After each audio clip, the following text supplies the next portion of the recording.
শুকিয়ে গেছে। এই বোন, আমাকে এক গ্লাস জল এনে দে তো। আমি পারবো না, আমি বই পড়ছি এখন।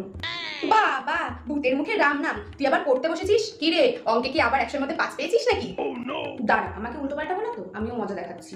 এই দিদি, আজকে জানিস তো আমি যখন টিউশন পড়ে আসছিলাম, পাড়ার মোড়ে ফুচকাওয়ালা কাকুটা ফুচকা বিক্রি করে না, আহা কি দারুণ ফুচকার গন্ধ বেরোচ্ছিল। তো আমি কি করবো? টক জলের মধ্যে তেঁতুল গোলা জল, গন্ধরাজ লেবু, সে কি সেন্ট! আমার তো ওখানেই জিভে জল চলে আসছিল। আর জানিস কি সুন্দর করে আলুটা মেখেছিল ছোলা টোলা দিয়ে। তা আমি ভাবলাম যে আমি একা খাবো, বাড়ি এসে শুনি যদি তুই খাস তাহলে তোকেও এনে দেবো। জল এনে দিতে বললাম, তাই দিতে পারছিস না? তুই আবার ফুচকা নিয়ে আসবি টিউশন থেকে আমার জন্য? কি সুন্দর সবাই খাচ্ছিল ফুচকাগুলো, দেখেই তো একদম জিভে জল চলে আসছিল। তোরও এখন শুনে জিভে জল আসছে না বল? হ্যাঁ রে, আমারও না শুনে মুখে জল চলে আসছে একদম। আসছে তো, এবার ওই জিভের জলটাই ঠক করে গিলে ফেল, আর জল খাওয়া লাগবে না।